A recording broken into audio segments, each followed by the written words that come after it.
हनुमान, ये कौन है? इससे पहले हमने कभी नहीं देखा। और इसके हाथ क्यों बंधे? प्रभु, ये मेरा पुत्र मकरध्वज है। का पुत्र? हाँ लक्ष्मण भैया, मेरे श्वेत से जन्मा मेरा पुत्र।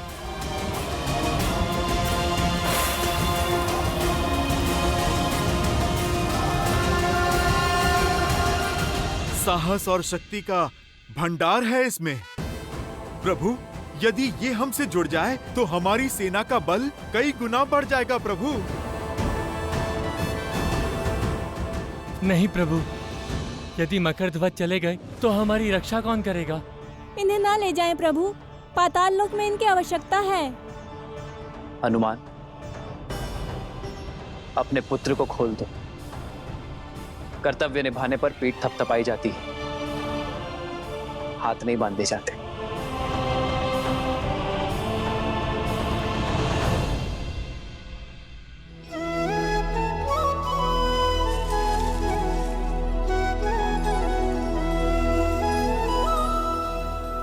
तुम्हारे स्वामी समाप्त हुए और तुम्हारा कर्तव्य भी।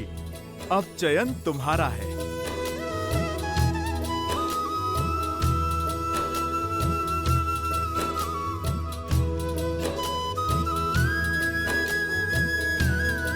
उठाओ।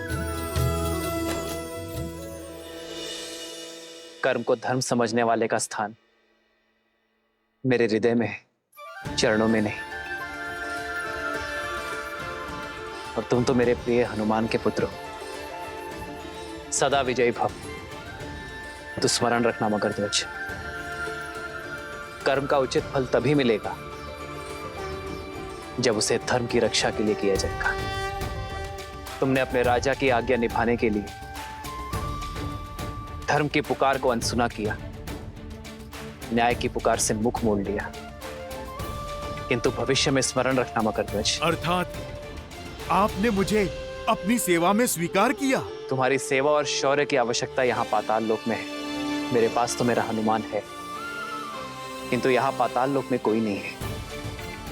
अहिरावण और महिरावण के पापों के अंत के बाद तुम्हें यहाँ पुण्य का सूर्य उगाना होगा। इन सभी को धर्म के पथ पर लाना होगा। बोलो मकरध्वज, क्या तुम ये कर पाओगे?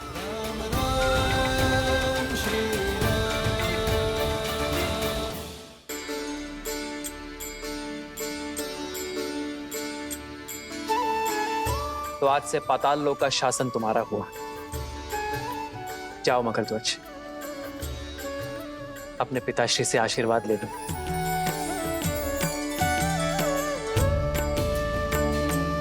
पिताश्री,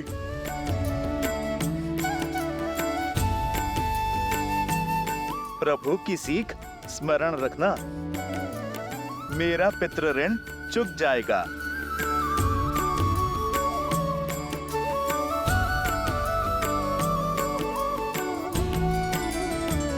जय श्री राम, जय श्री राम।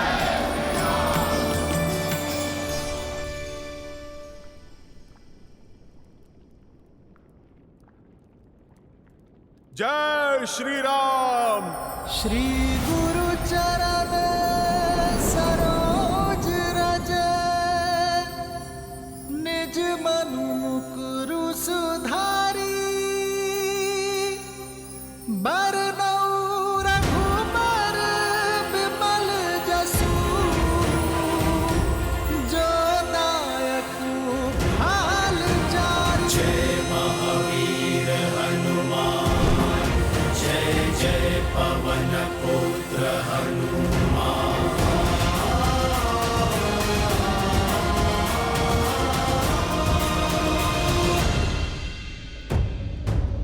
भोर का सूर्योदय होने को है और अब हमारी आशाओं का सूर्य अस्त हो रहा है।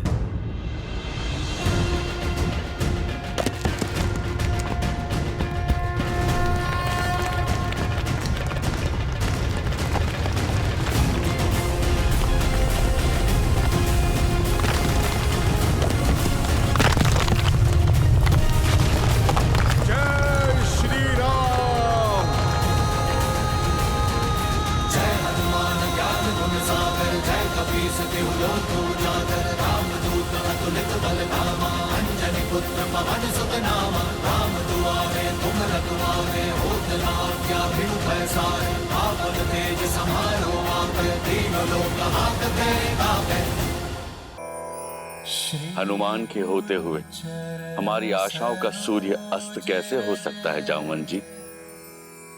निज मनु मुकुरु सुधारि जय श्री राम। पवन तनय संकट हरन् मंगल मूर्ति रूप राम लखन सीता सहित। मैंने कहा था ना त्रिजटा, मेरा पुत्र हनुमान संकट मोचक है। उसके होते संकट मेरे श्री राम को छू भी नहीं सकता।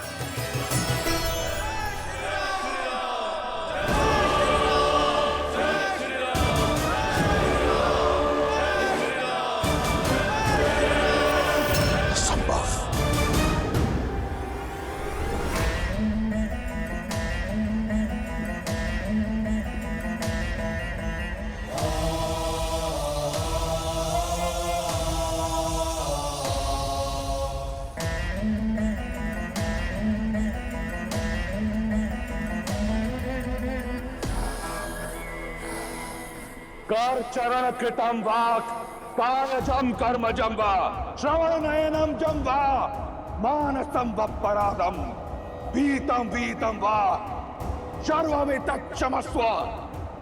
जय जय करणाब्दे श्री महादेव शंभु, श्री महादेव शंभु, श्री महादेव शंभु।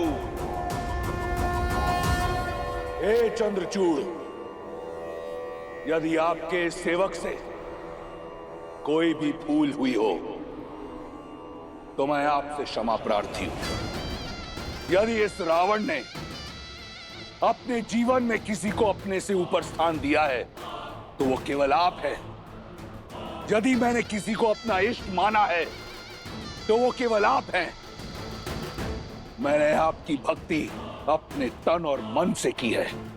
आप भली भांति जानते हैं कि इस संसार में आपके इस रावण से बड़ा भक्त कहीं नहीं, ना देवता ना असुर, कोई रावण सी भक्ति नहीं कर पाएगा। और इसमें मेरा अभिमान नहीं, मेरा विश्वास है। परंतु आपने मुझसे पक्षपात किया है त्रिलोचन। मैं भली भांति जानता हूं कि विजयश्री का आशीर्वाद पाना इतना सरल नहीं। यदि आपको मुझे यह आशीर्वाद देना होता तो आपने बहुत पहले दे दिया होता। आप मेरा हाथ सीता के स्वयंवर पर रोकते नहीं, पिनाक उठाने से। आप मुझसे अपना चंद्रहास नहीं छीनते। आप मेघनाथ को विवश नहीं करते कि वो मुझे युद्ध भूमि में जाने से रोके। आप मेरा यज्ञ भंग नहीं होने देते। आज आपका ये भक्त अकेला उतरेगा युद्ध भूमि में राम और उसकी मरकटों की सेना के विरुद्ध, अकेला। परंतु आज आपका ये रावण सिद्ध कर देगा कि ये दशानन बिना शिव के वरदान के भी दशानन है। नहीं मानता मैं किसी नर को, नारायण को। मैं वचन देता हूं आपको कि आज के युद्ध के उपरांत ये संसार रावण का नाम कभी नहीं भूलेगा। युद्ध विजय और पराजय का नहीं, जीवन और मृत्यु का नहीं, आत्मसम्मान का है। उस लंका का है जिसके लिए मैंने सहस्त्र वर्ष तप किया। उस राक्षस कुल का है जिसके उत्थान के लिए मैं लड़ता आया हूं, जिसे मैंने विजय मंत्र दिया, परम रक्षाम। वो मंत्र जो हर राक्षस को आत्मविश्वास से भर देता है। आज लड़ूंगा मैं उस मंत्र की रक्षा के लिए। अपने हर शत्रु को मारकर उसकी चिता को अग्नि दे उसकी भस्म के साथ लौटूंगा कल मैं, और उससे करूंगा आपकी भस्म आरती। सिद्ध कर दूंगा एको अहम द्वितीयो नास्ति न भूतो न भविष्यति। हर हर महादेव, हर हर महादेव, हर हर महादेव।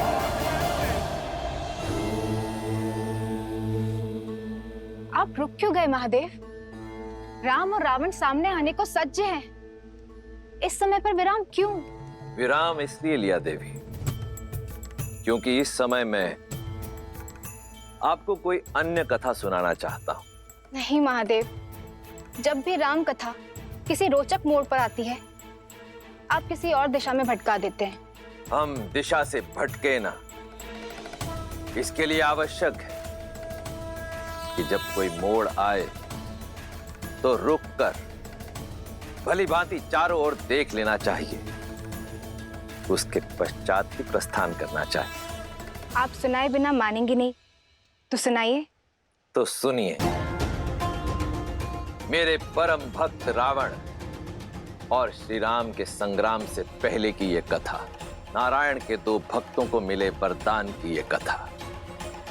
सतयुग के आरंभ में नारायण के दो महान भक्तों ने जन्म लिया। ओम नमो नारायण। वरुण पुत्र कली और अग्निपुत्र जरंगनी से जन्मे जय और विजय दोनों ने ही श्री हरि विष्णु नारायण को पाने के लिए कठोर तपस्या की। कई वर्षों तक हर कठिनाई, हर पीड़ा को सहते रहे। उनकी निष्ठा इतनी अधिक थी कि भक्ति और सहन शक्ति दोनों की पराकाष्ठा को पार कर गए। ओम नमो नारायण। ओम नमो नारायण। ओम नमो नारायण। ओम नमो नारायण। ओम नमो नारायण। ओम नमो नारायण। ओम नमो नारायण। अपने आराध्या के प्रति जय और विजय की निस्वार्थ श्रद्धा, ये कठोर तप और ये अद्भुत भक्ति देखकर मेरा मन गदगद हो जाता है। किंतु नारायण, इस तप का कारण क्या है? क्या इच्छा है इन दोनों की? ओम नमो नारायण। ओम नमो नारायण। जय विजय, उठो वत्स।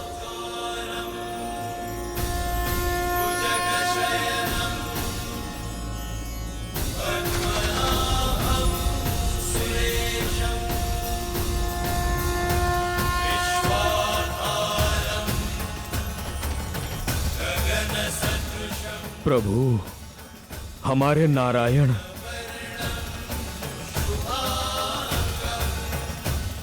मैं तुम दोनों की श्रद्धा और कठोर तप से प्रसन्न हुआ जय विजय। मांगो, क्या वर चाहिए तुम दोनों को?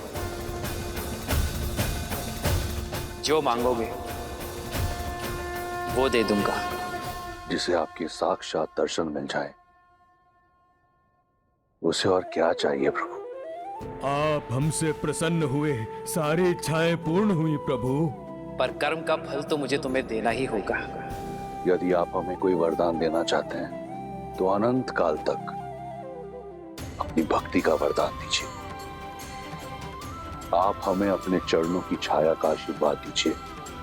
जिनकी एकमात्र दर्शन से हम धन्य हो गए, उनकी एक निष्ठ भक्ति का सौभाग्य दीजिए प्रभु। भक्ति का मार्ग इतना सरल नहीं जय विजय।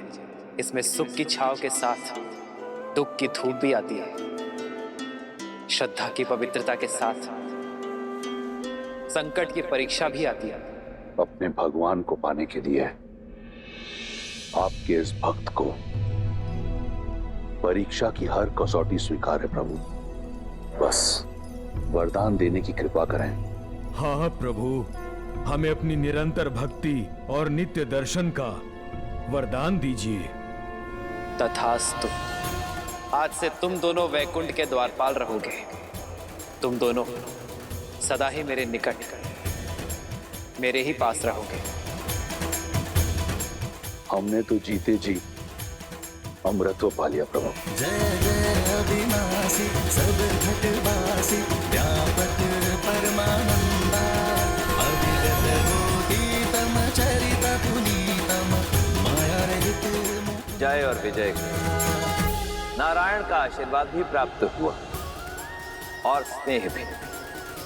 देखते ही देखते वे दोनों लक्ष्मी और नारायण के सर्वप्रिय बनकर दिव्यता और पवित्रता के सर्वोच्च शिखर वैकुंठ के द्वारपाल बन गए वो दोनों। किंतु जैसा कि नारायण ने कहा, भक्ति की परीक्षा कठिन होती है और वो समय भी आ गया।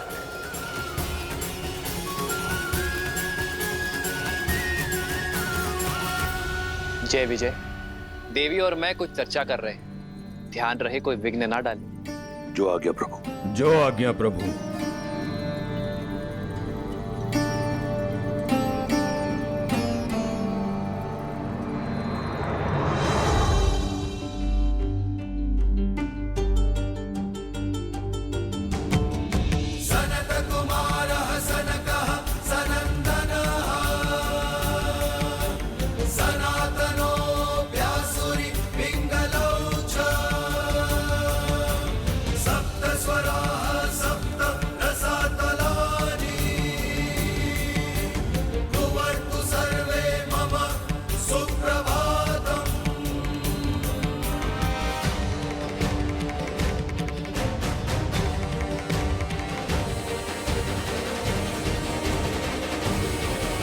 अब इसे दुर्भाग्य कहो या प्रारंभ, ब्रह्मा के मानस पुत्र सनत कुमार वहां नारायण के दर्शन हेतु पहुंचे।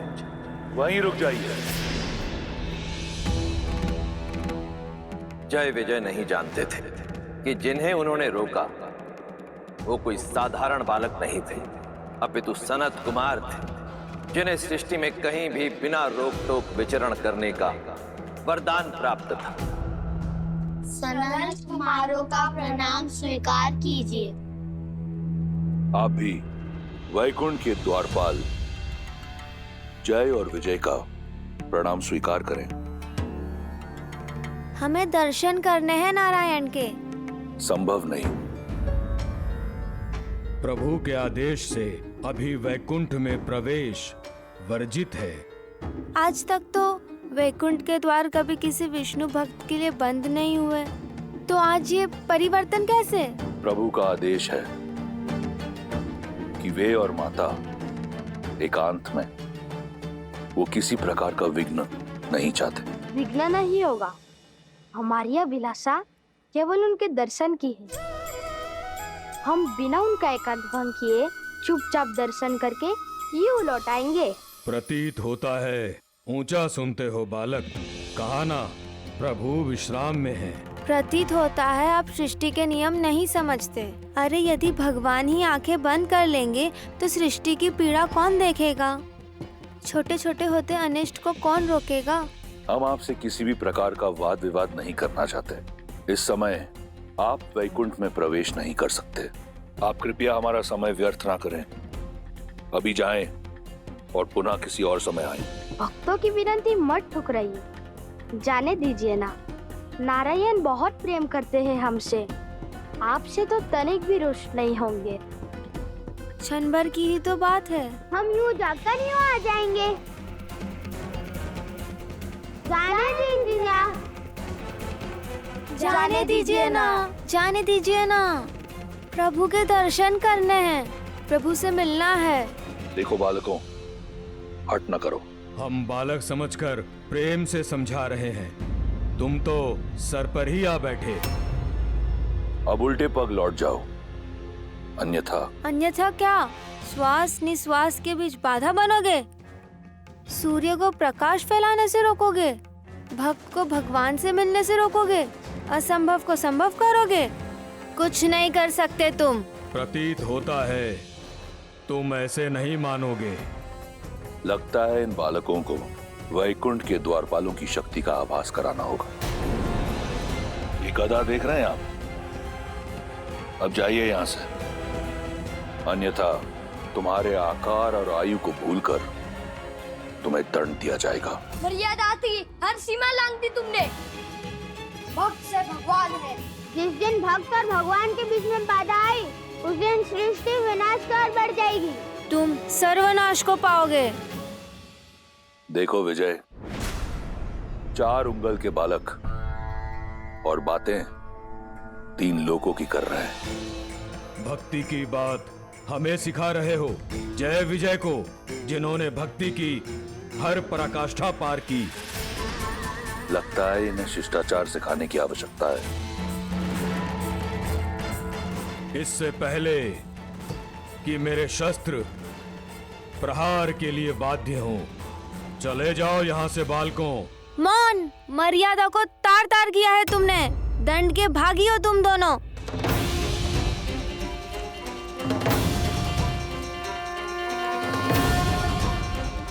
वैकुंठ वो है जहाँ कुंठा नहीं, और इस वैकुंठ में तुम जैसे अभिमानियों और अधर्मियों के लिए कोई स्थान नहीं हो सकता। यहाँ रहने के अयोग्य हो तुम, कठोर से कठोर दंड के पात्र हो तुम। हम ब्रह्मपुत्र सनत कुमार तुम्हें श्राप देते हैं कि तुम अब से मृत्यु लोक में रहोगे। जिन भक्तों को तुमने भगवान से दूर रखा, अब वही तुम्हें सदा सदा के लिए भगवान से दूर करते हैं। अपने प्रभु के दर्शन को तरसोगे तुम।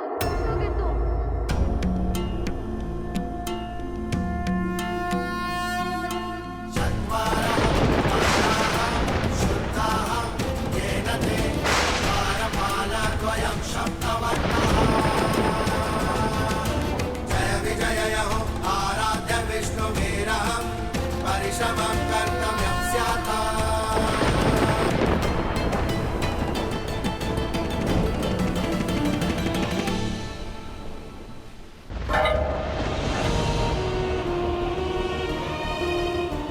क्षमा कर दीजिए हमें, बड़ी भूल हो गई हमसे।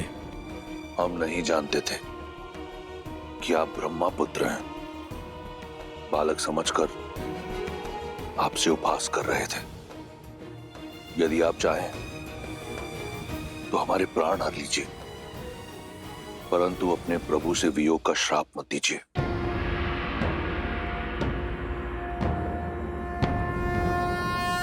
नमो नारायण।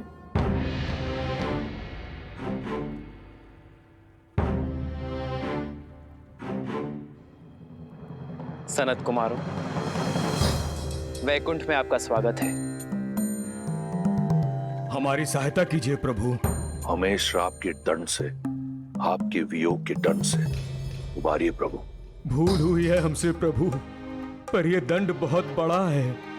हम तो केवल अपना धर्म निभा रहे थे, आपकी आज्ञा का पालन कर रहे थे प्रभु। हमसे भूल अवश्य हुई है, परंतु हम अपराधी बनकर इतने बड़े दंड के पात्र कैसे बने? जब उत्तरदायित्व बड़ा हो तो छोटी से छोटी भूल भी बड़ा अपराध बन जाती है, क्योंकि उच्च उत्तरदायित्व वाला व्यक्ति संसार के लिए प्रेरणा बन जाता है। ये पहली भूल केवल एक ही भूल नहीं थी, तुमने बालक समझकर सनत कुमारों का अपमान किया। और बालक साधारण हो या असाधारण, सदैव प्रेम का पात्र होता है। दूसरी भूल अभिमान, ये वैकुंठ है और अभिमान सदा कुंठा का उद्गम होता है।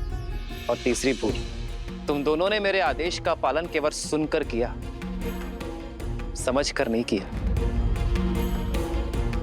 विघ्न डालने में और सूचना देने में अंतर होता है जय विजय। तुम आदर और सम्मान सहित इन्हें रोककर मुझे सूचना दे सकते थे। और चौथी और सबसे बड़ी भूल, तुम दोनों स्वयं मेरे भक्त हो। तुम दोनों ये कैसे भूल गए कि भक्त और भगवान के बीच का संबंध संसार का सबसे सरल नाता है। जब जब भक्त पुकारेंगे तब तब भगवान आएंगे। जब जब भक्त दर्शन की आशा करेंगे तब तब भगवान पधारेंगे।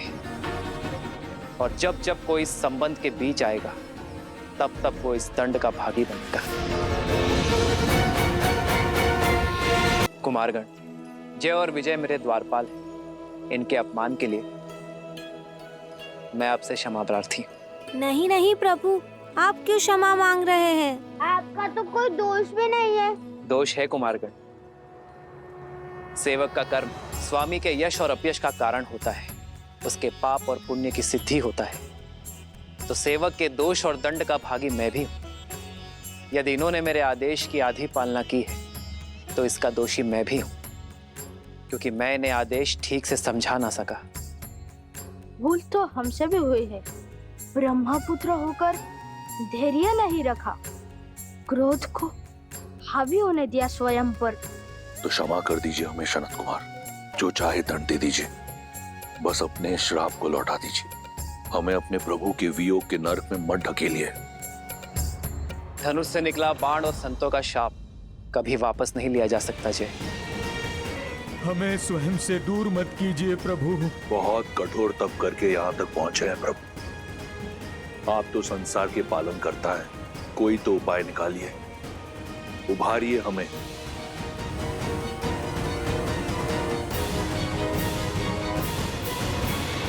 सनत कुमारों का शाप तो झूठा नहीं हो सकता, किंतु फिर भी तुम दोनों की भक्ति के कारण थोड़ी ढील दी जा सकती है।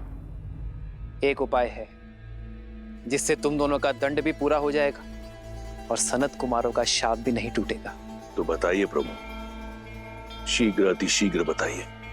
2 विकल्प है तुम्हारे पास, या तो 7 जन्मों के लिए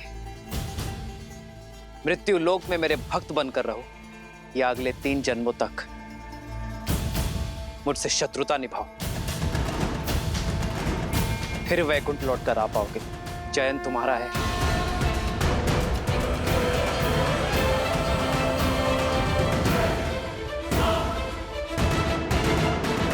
लिए मृत्यु लोक में मेरे भक्त बनकर रहो, या अगले 3 जन्मों तक मुझसे शत्रुता निभाओ, फिर वैकुंठ लौट कर आ पाओगे। चयन तुम्हारा है। 7 जन्मों तक आपसे वियोग नहीं झेल पाएंगे प्रभु। आपका शत्रु बनकर 3 जन्मों में पुनः यहाँ लौटेंगे। मेरी भक्ति छोड़कर शत्रुता निभाना स्वीकार कर लिया जाए। इसके 2 कारण हैं। पहला तो ये कि आपसे शत्रुता कर हमारे जन्म शीघ्र ही समाप्त होंगे। दूसरा ये कि भक्त भले ही अपने भगवान को क्षण भर के लिए भूल जाए, परंतु एक शत्रु अपने शत्रु को कभी नहीं भूलता। हर लम्हा, हर क्षण हम आपको स्मरण करते रहेंगे। केवल एक विनती है आपसे, हमारे 3 जन्मों में हमारी मृत्यु आप ही के हाथों से हो, ताकि मृत्यु से पूर्व हर जन्म में एक बार हमें आपके दर्शन प्राप्त हो प्रभु। हाँ प्रभु, हमारी मुक्ति आपके ही हाथों से हो। जय विजय, उठो। तुम्हारी विपरीत भक्ति में भी मेरे लिए प्रेम छुपा है। मैं केवल अपने 2 भक्तों से नहीं, अपने प्राणों से भिन्न होने जा रहा हूं। मैं तुम दोनों को वचन देता हूं, मृत्यु लोक में उन सभी 3 जन्मों में मैं ही तुम्हारा उद्धार करूंगा। और केवल यही नहीं, लक्ष्मी नारायण के वियोग का कारण भी तुम ही होगे, और उनके मिलन का मार्ग तुम्हारी मृत्यु।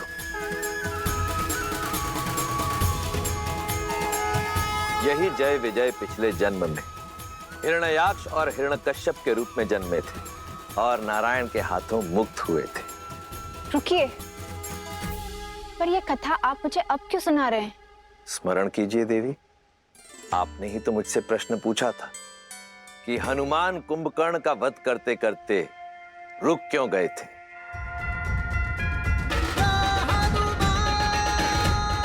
तुम बहुत सौभाग्यशाली हो, क्योंकि तुम्हारा अंत मेरे हाथों नहीं, मेरे प्रभु श्री राम के हाथों लिखा है, और मैं नियति में हस्तक्षेप नहीं करूंगा।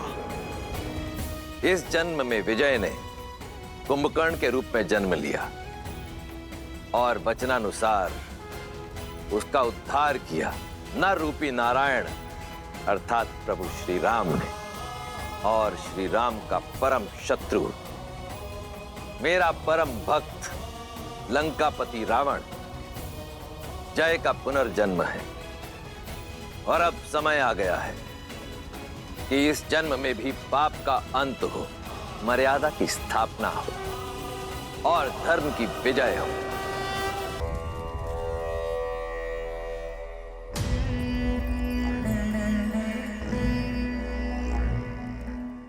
आश्चर्य हुआ तुम्हारे कारण मेरा विजय का नाद मुझसे छूट गया। तुम्हारे विश्वासघात के कारण मेरा विजय श्री का यज्ञ अधूरा रह गया। रावण की विजय तुमने शत्रु को भेंट दे दी और अब मेरे समक्ष ये विजय तिलक लाने का ढोंग रच रही हो। मैंने सर्वदा आपको समझाने का प्रयास किया है लंकेश, आपको रोकने का भी प्रयास किया। कभी स्वप्न में भी आपके आयत नहीं चाहा मैंने। और यदि आज भी आशा की तनिक किरण दिखाई दे मुझे, तो आपको आज भी रोकूंगी मैं। और मेरा धर्म भी यही कहता है। तुम्हारे धर्म की परिभाषा अधूरी है मंदोदरी।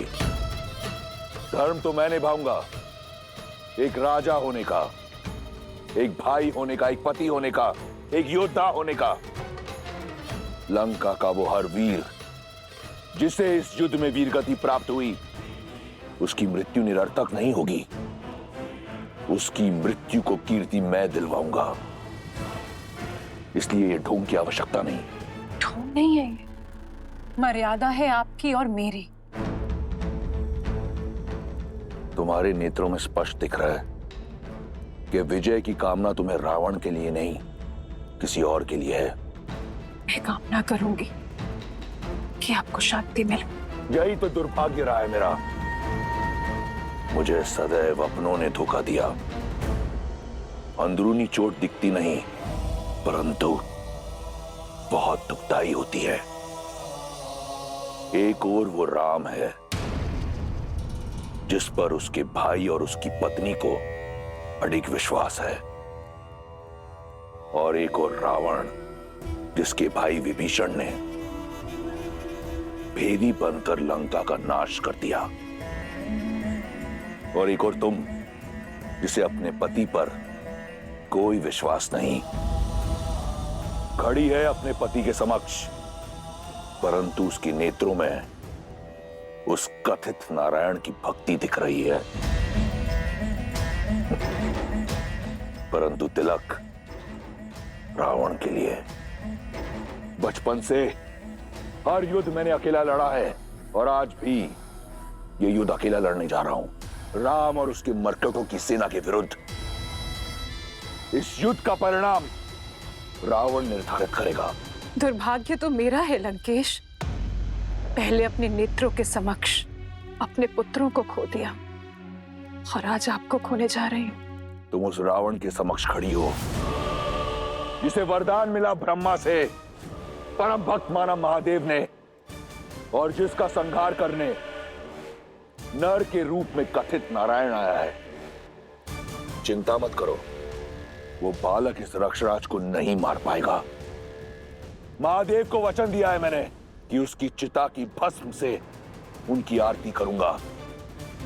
प्रतीक्षा करना, शीघ्र ही भेंट होगी। हर हर महादेव। लंकेश,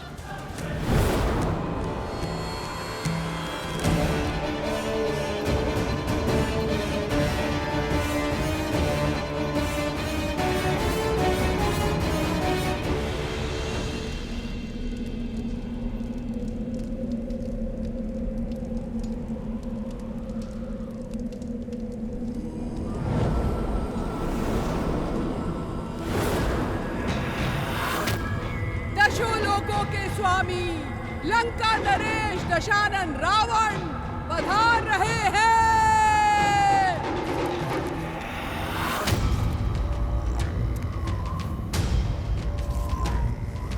यस्य देवस्य गन्धर्वाः पिशाचपटक्तुरगाः विद्रवन्ति भयात् भीता मरुभिद्यो इव सदा व्रजा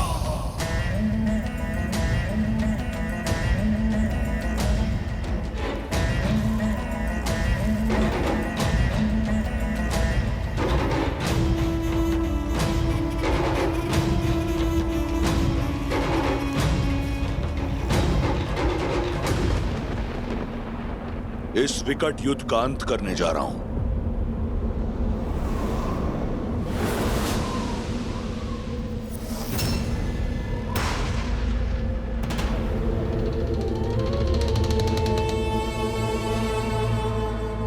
परंतु जानती हो इसका आरंभ कितना विचित्र है।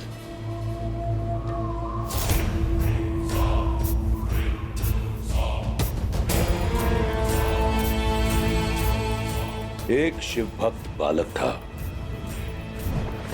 समय, भाग्य, परिस्थिति और पिता सबसे छला हुआ। ठान लिया उसने कि वो सब पाएगा, प्रहार से, प्रयास से, और पाया भी। त्रिलोक का सबसे बड़ा राजा बना वो, सबसे शक्तिशाली और महादेव का परम भक्त भी। समय बीता, सुदूर उत्तर की ओर एक राजा ने अपनी कन्या के लिए एक स्वयंवर रचा। शर्त थी महादेव के पावन धनुष पिनाक को उठाना। सभी राजाओं को निमंत्रण गया। महादेव के उस परम भक्त के अतिरिक्त उससे यह दुस्साहस सहा नहीं गया। वो बिना किसी निमंत्रण के उस स्वयंवर में गया। मंशा केवल एक थी, महादेव के पावन धनुष को पाना, उसे लंका ले जाना।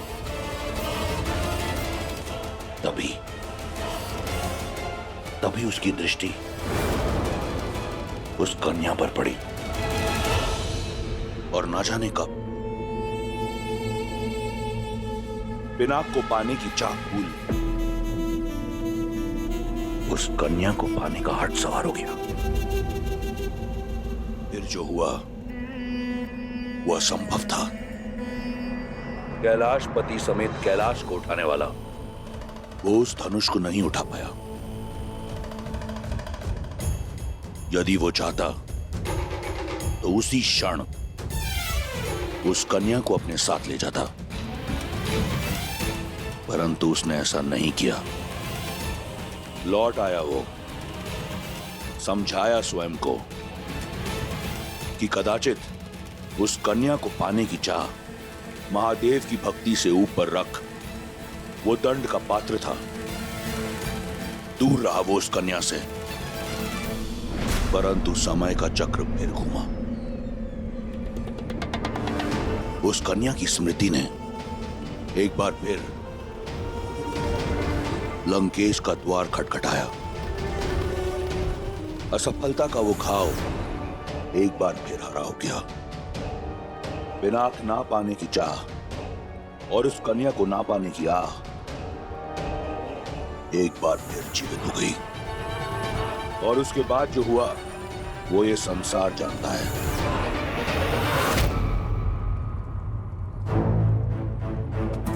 परंतु आज मुझे इस बात का ज्ञान हुआ कि जो भी हुआ वो एक छल था, एक षड्यंत्र था। वो स्वयंवर, वो धनुष, वो कन्या तुम सी था। सब एक बहाना था। शिव धनुष को उठाना नहीं, शिव के इस परम भक्त को गिराना था। मेरी भक्ति को नीचा दिखाना था। यही था देवताओं का षड्यंत्र।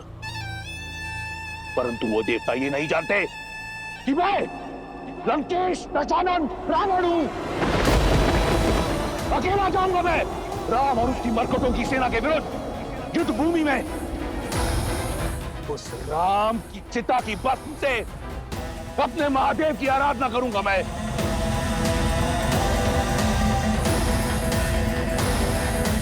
अंत समय में सारा जीवन आंखों के सामने घूमी जाता है दशानन।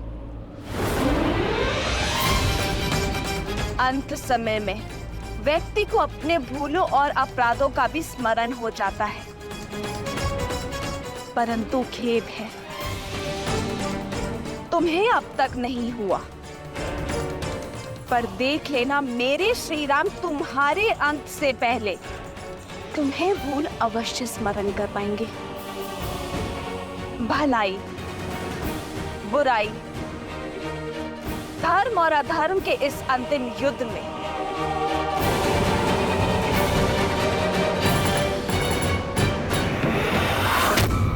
विजय धर्म की ही होगी, सत्य की ही होगी। धर्म अधर्म और पाप पुण्य का ये अनंत महायुद्ध बड़ा है।